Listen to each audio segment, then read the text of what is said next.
The resilience of the Australian media industry is being lauded in a research report from accounting firm PricewaterhouseCoopers. It found that the sector grew just over 1% in the face of a global downturn last year, and a recovery in advertising spending and willingness by consumers to pay for what they want to view could see the sector grow 28% over the next 5 years. But as always, where there's winners, there's also losers. Alicia Barry reports. I am just one ridiculously handsome man. I can't write to everyone, but please know that I consider you my dearest and closest internet friends.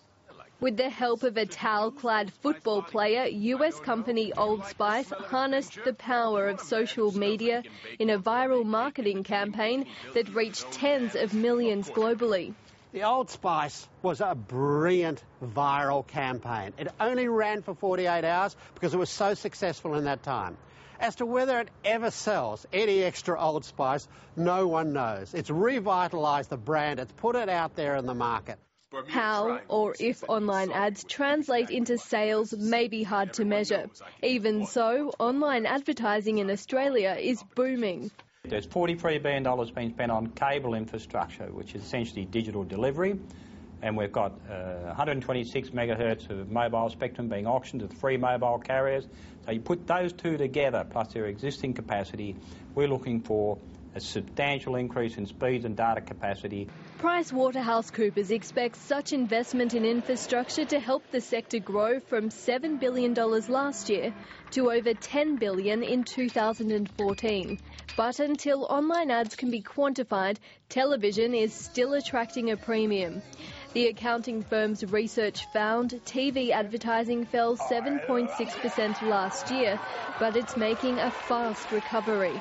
Free-to-air television still has the opportunity to mass aggregate audiences, and I think the recent success of MasterChef is testament to that. I mean, the last hour of that program drew 5.3 million viewers.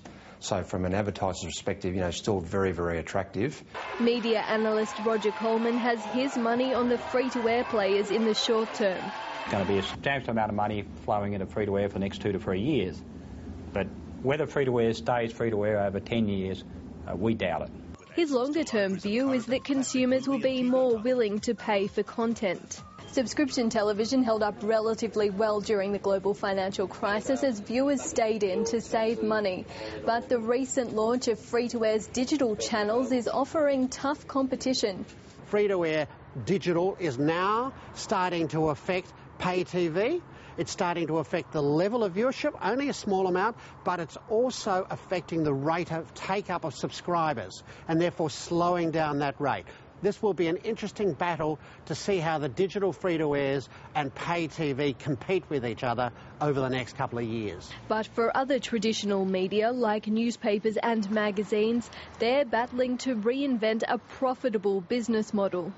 PricewaterhouseCoopers found Australian newspaper market revenues fell by more than 11% from 2008 to 2009. It predicts the industry will recover most of those losses by 2013. But analysts aren't so sure. The problem for the newspapers was, of course, that they killed themselves by going online, providing a free product. I don't buy paper each day. Why would I need to? It's already online. So they actually managed to destroy their own business. Truly remarkable. Swan dive. PwC says media companies that gratify consumers' changing demands now will be the successful businesses in the future.